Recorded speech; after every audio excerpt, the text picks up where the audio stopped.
It's another Manly Monday, and this Manly Monday, I had a really hard time getting settled on a topic because some of the other stuff I wanted to talk about, the research I found was behind paywalls, and the abstract wasn't clear enough for me to figure out what the heck the study said. So it was a lot of chasing dead ends. It was really frustrating.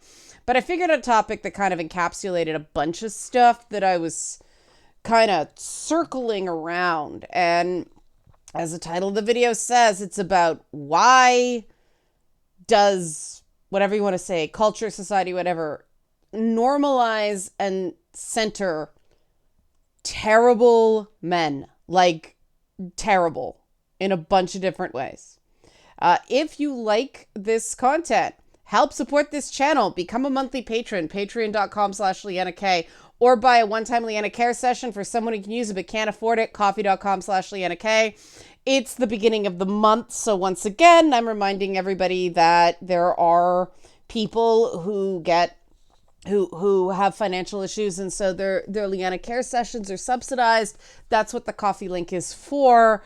Your support is appreciated because that's the only way people can get, access to resources. And again, for people who don't know what Leanna Cares is, because it's been in kind of beta format for a while, we're getting close to launching full on.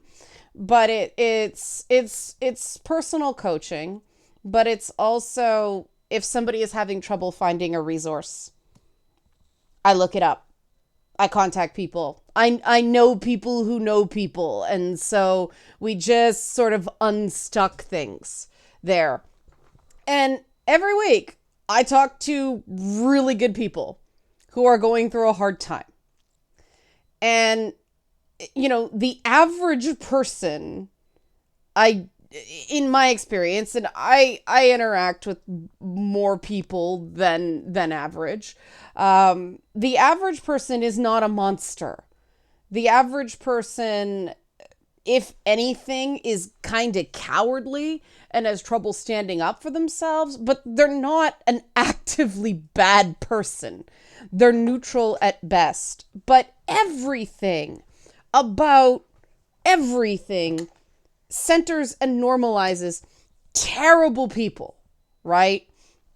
And that's part of the reason I'm so sick of hearing about safeguarding. There's nothing wrong with the word itself, but the word has sort of been ruined, and I've been trying to figure out exactly how to explain my issue with it. It's not a free pass, right?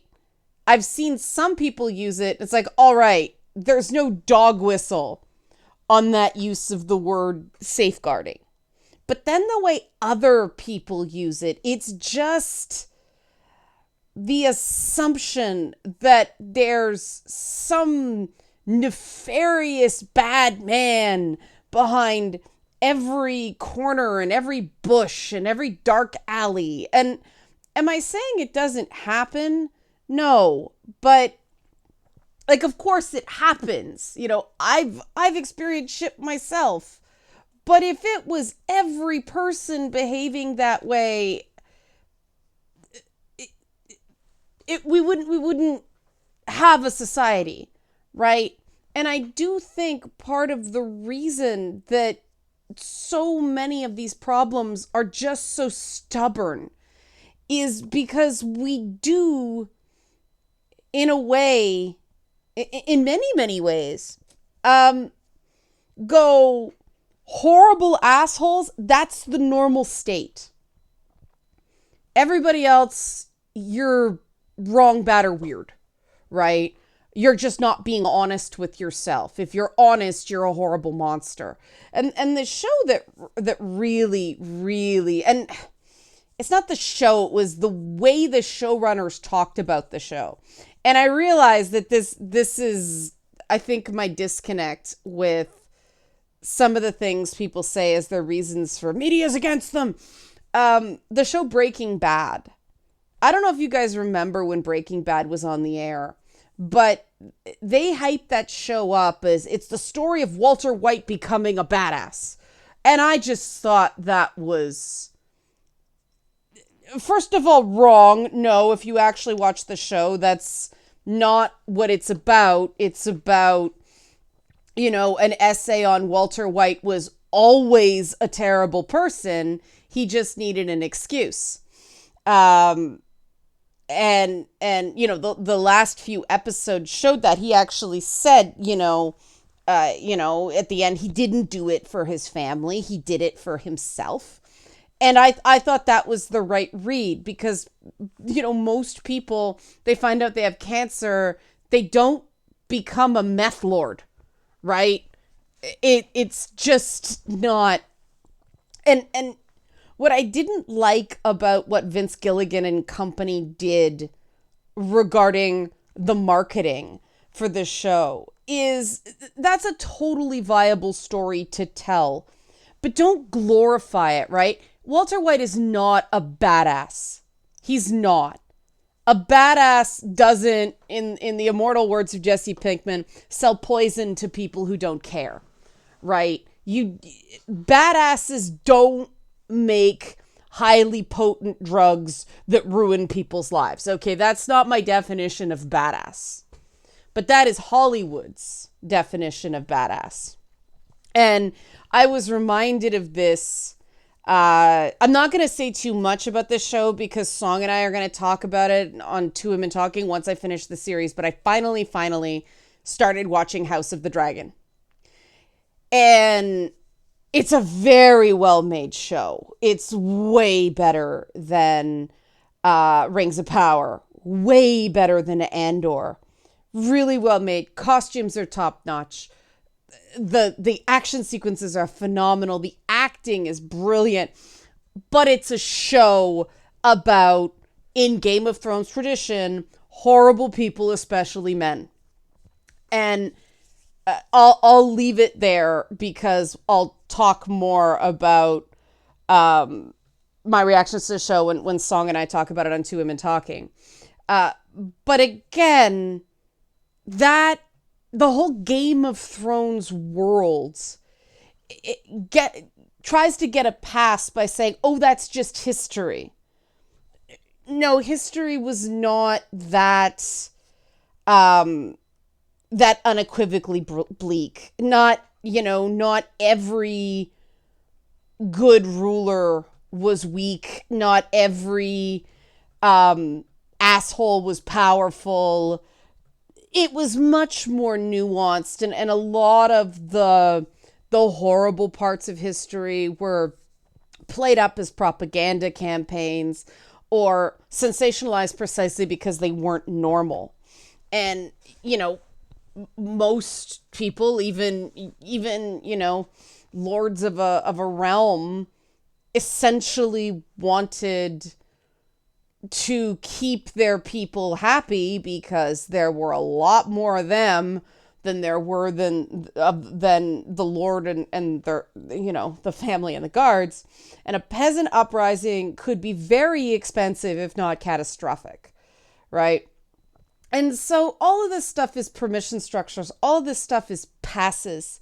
You guys know I was sick a long time ago of asshole superhero, right? And again, when they started with Iron Man and they cast Robert Downey Jr., I was like, that's fantastic because they don't have to beat you over the head with Tony Stark's alcoholism. Robert Downey Jr.'s personal history, it telegraphs that. It was brilliant casting and he was great in the part. But for whatever reason, you saw them start with Tony's arc of redemption. Because, Tony Stark's a bad person by design at the start of the whole thing. And they start with him getting better. And then it slips. And then, Iron Man had a couple of not great sequels. And then they attempted a redemption arc through his death in Endgame that to me didn't work because one, he was manipulated by Doctor Strange instead of, like, Doctor Strange didn't just let things play out the way they were intended to.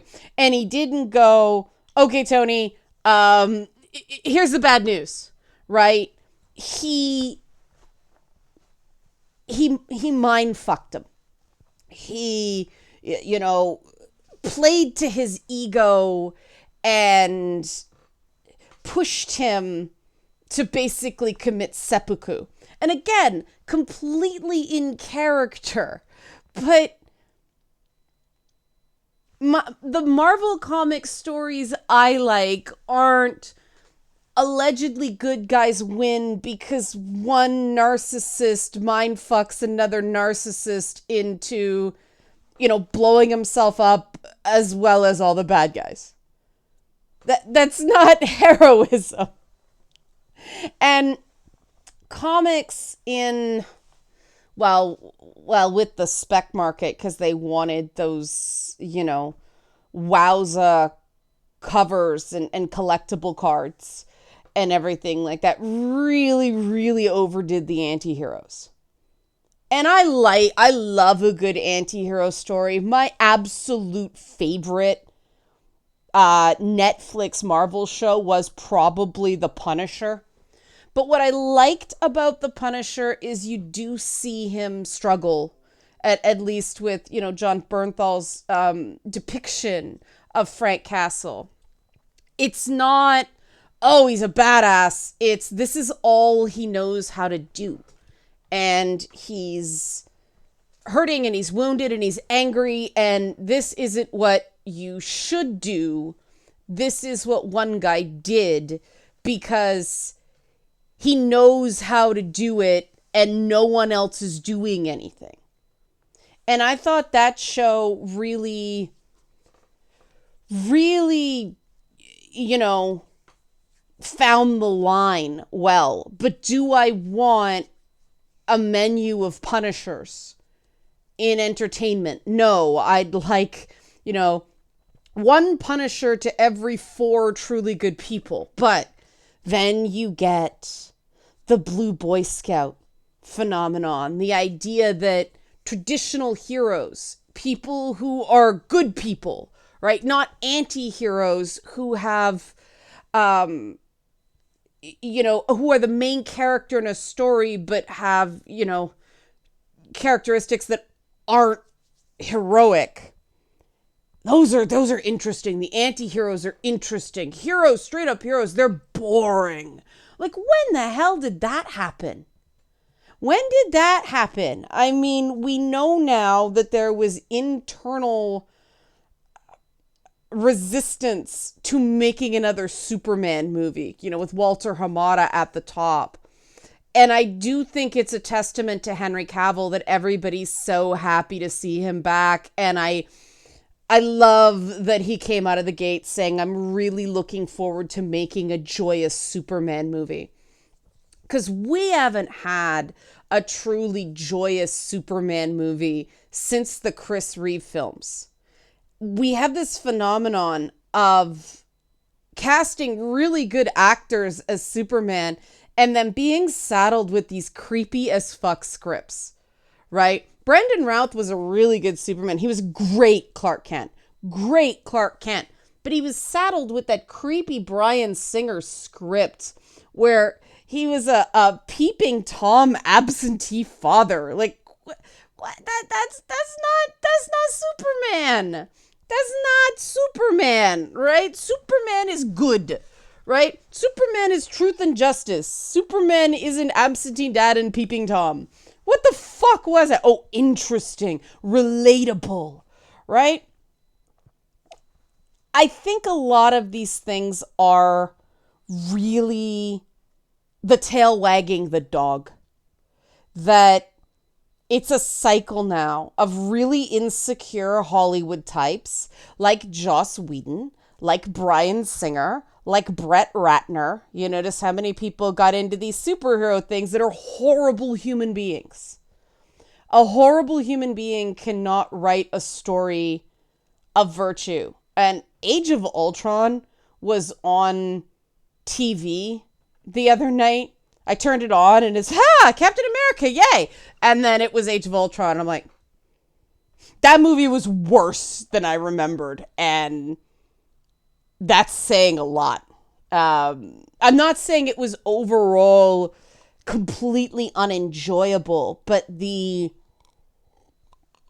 sleaze and the smarm, just, you're tired by all the quipping about halfway through. At least I am.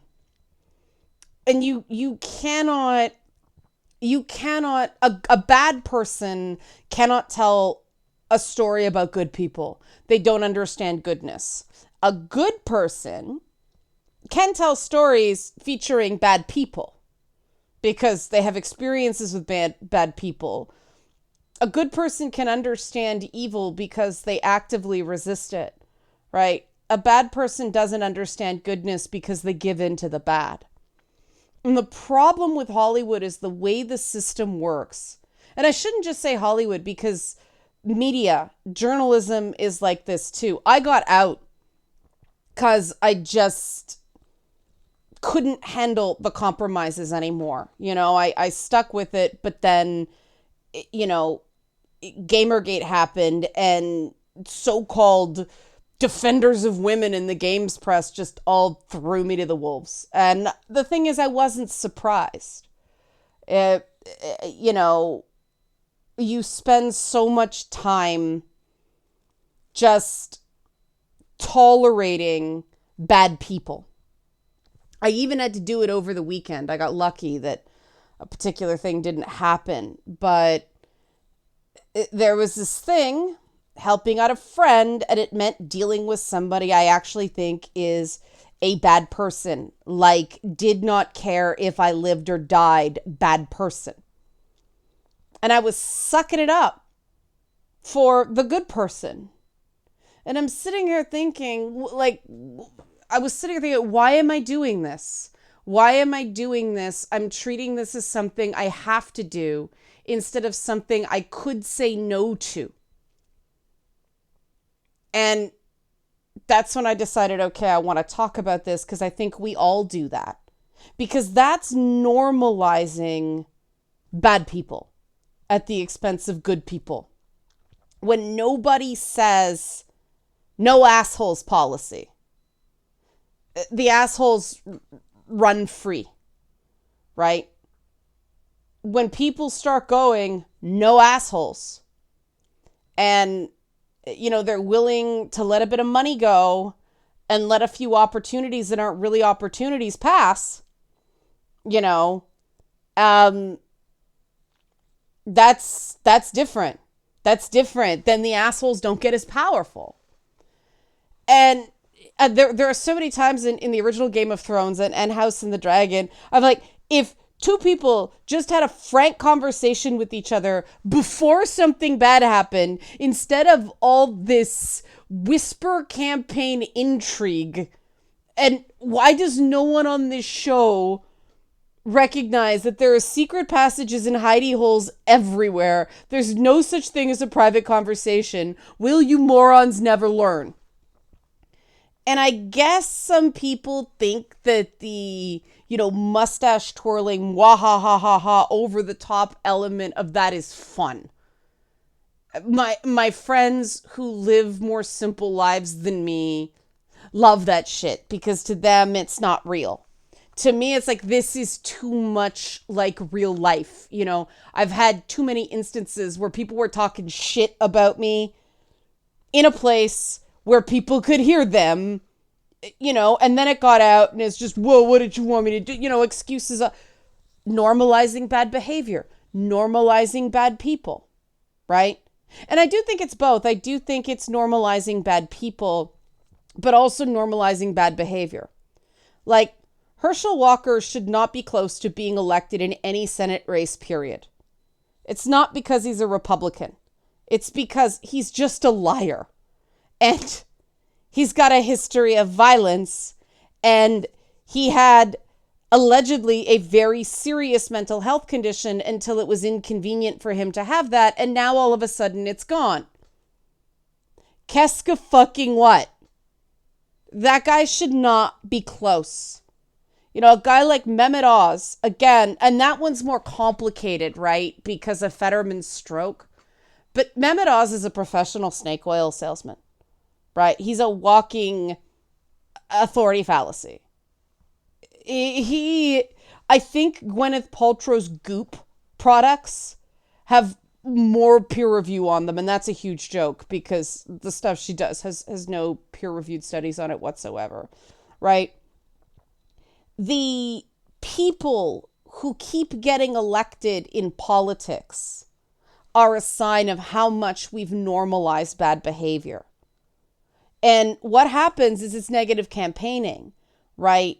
They all just find dirt on each other, and everybody just assumes anybody who would run for political office is a terrible person.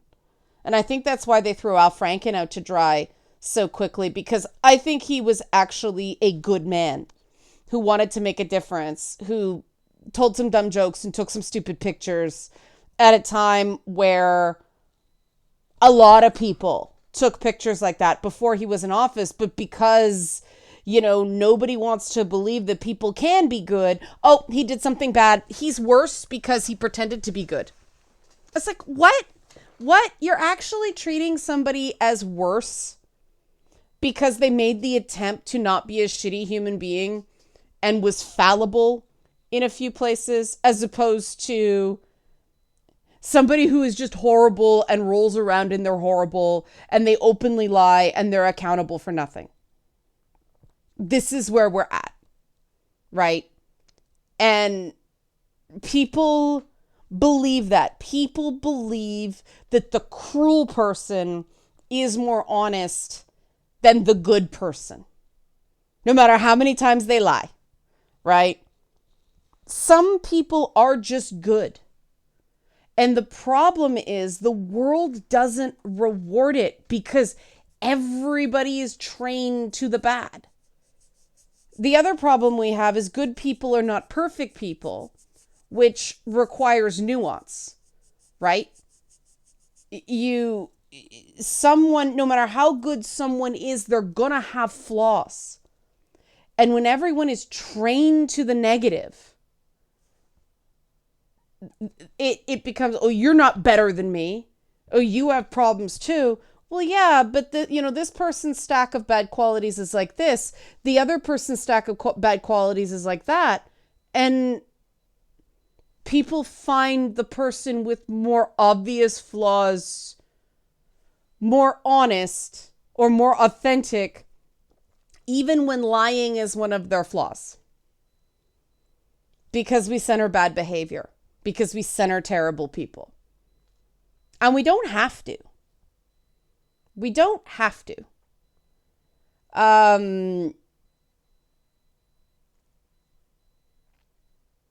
But not doing it takes some courage. It is hard. Especially when you're doing it alone. I mean, I have had to have really difficult conversations with some people about, these are people that I think at their core are good people, but they're succumbing to anxiety, they're succumbing to despair, and they're doing things I can't defend. And that is a difficult place to be in. And it's one of those things where I absolutely understand, the particular pressures on different types of people. And I understand that in this day and age there are, because this is Manly Mondays and men are centered in these segments, and that's why I'm not talking about horrible women, right? I could talk about Elektra on, Daredevil season 2, and I could talk about a few other, bad women, Amber Heard. But there's an example too, right? Everybody just assumes when a man's accused, he did it. Even though, the typical pattern in the Johnny Depp thing didn't manifest, right? A guy with as much money and power Well, influence. He's not really, actors aren't powerful unless they do other things as well, right? Brad Pitt and Jennifer Aniston, they have a production company. That's power. Just being an actor, you have influence. It's different. But we saw, with Weinstein, people came out of the woodwork, right? Like double digit victims. Kevin Spacey, same way. Anthony Rapp lost the trial, but that's what happens with decades old things, right? I still believe Spacey's guilty as sin. But Johnny Depp, people didn't come out of the woodwork to say he was a dirtbag. Quite the opposite. People backed him. And that was true the minute she filed a restraining order. As soon as she filed a restraining order, people wrote articles. And these were not the usual suspects. This was not a publicist. These were friends of his. Wrote articles saying, no, it was the other way around. She was abusing him. And people do not do that if they think somebody actually did it. They only do that when they feel it's a miscarriage of justice. Because in situations like that, they know where the bias is. But there was an example of the typical pattern didn't hold. And yet people still assume the worst because of course he did it. That's what men do. No, that's not what the average man in his 50s does. No, it's not. No, that's not normal behavior. It's not.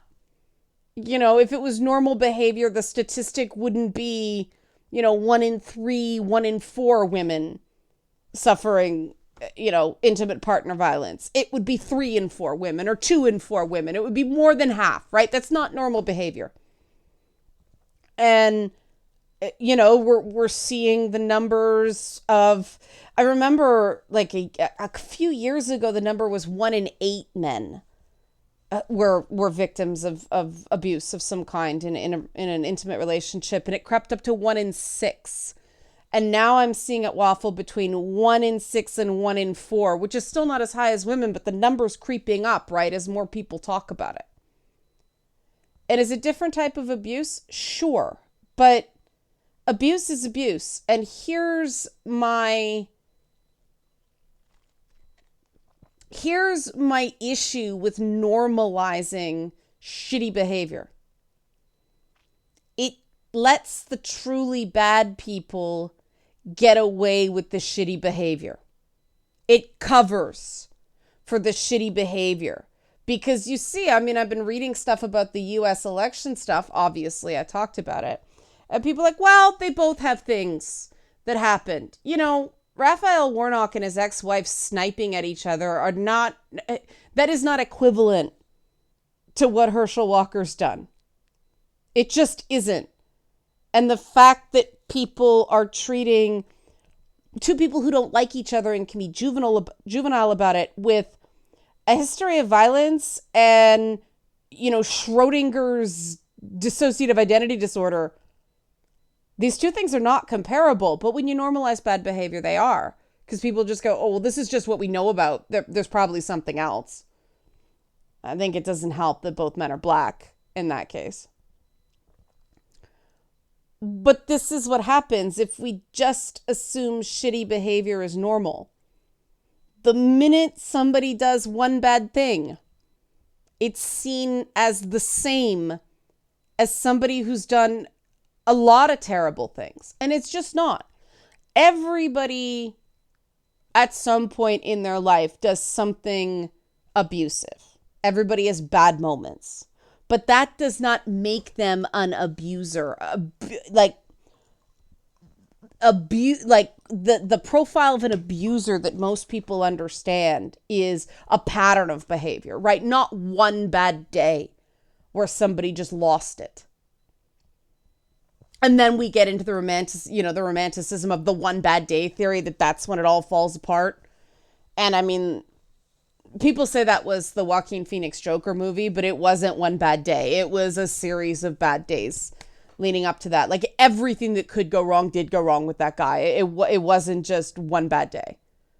And that's another thing. There's a difference between somebody who um, imperfectly navigates a legitimately shitty situation, and someone who has a lot going for them and is still a terrible human being. And that's a question of mindset as well. I tell myself a lot that I have a platform and I have opportunities and I have the ability to help people or really hurt people. And I have to make every choice conscious of the things I have that other people don't. And that doesn't mean being a pushover, clearly not. It just means setting an example. When people call me names, I'm not going to go to pieces over it. I'm used to it. People spread shit about me, people lie about me. I wish that happened less, but I'm used to it. Thanks to you guys, I have a certain critical mass of people where it's not true. But that is a result of being very public and having a profile. And I recognize that most people do not have a lengthy record in public that people can look at and go, they've been pretty consistent. And so how does a regular person do good in a world that centers and normalizes the bad?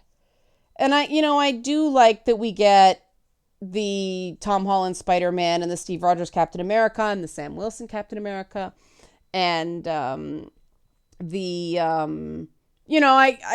like what Anthony Mackie said about let's normalize platonic male friendships a little more, please. I know people, I joke about Bucky a lot, but I got what Anthony Mackie was saying there.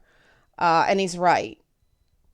And, we have the Superman and Lois Superman. He's a legit good person. But even then, they go grimdark too often. I know it's a CW show. We have to wallow in it sometimes, but he's a legitimately good person. And, even a show like The Boys, where nobody's a totally good person, at least there are people on that show trying to be good and doing it in flawed ways. You do see the difference between people who are at least trying to do the right thing and are damaged and kind of stupid assholes, and then Homelander, right? Or somebody who's really deep in the moral corruption, like, A-Train, or somebody like The Deep, who is just ugh. And there's a shining example of a guy who you feel sorry for, but he's not a good person, right? As opposed to somebody like Huey, who's morally compromised, but at least he tries. And that, I wish that character got more of the spotlight. So many great characters in it, shown so many great performances. But I wish that what Jack Quaid does with that character and the writing on that character got more attention, because there is a guy who found himself in way over his head and he makes some bad decisions. But I don't think he's evil. I don't think he's rotten to the core. And I want stories back about people who not only are good people, they're the Luke Skywalkers of the world that see the good in others. Because that's a really important mindset, that we're living in some tough times, and we do need to look to the horizon. And this is the reason the same characters sees the good in people and looks to the horizon, because you got to look over all the crap to remind yourself of where we're still going. Good times come, good times go. Bad times come, bad times go. The goal is to not knowingly do the wrong thing, because it's not worth your soul, And I know that's an unsatisfying ultimate conclusion, but everyone's challenge is different. Everyone's series of choices is different. I just do think that if people can't see that good is rewarded, they're less likely to do good. They'll be neutral at best. And so we do have to start, first of all, not acting like a good man is exceptional. No, the good man should be the norm, and the assholes should be ostracized and pushed aside. We should center the good men, because that means people are like, okay, I see a pathway. I see what the benefits are for being actively good. Because when you see after asshole after asshole after asshole getting ahead, I get it. But what people don't see is those assholes have help. Their bad behavior is tolerated because of other things. The bad behavior isn't what's getting them ahead. So I'll stop there because I'm out of time. And we'll probably talk more about this in the days to come. But I just wanted to start there. You know what's coming. Again, remember, it's that time of the month. That sounded weird. Help support this channel. Become a monthly patron, patreon.com/Leanna K, or buy a one-time Leanna Care session. This is the time to do it. One-time Leanna Care session for someone who can use it but can't afford it. Coffee.com/Leanna K. Thanks for watching. Come on, picture. Manly Mondays.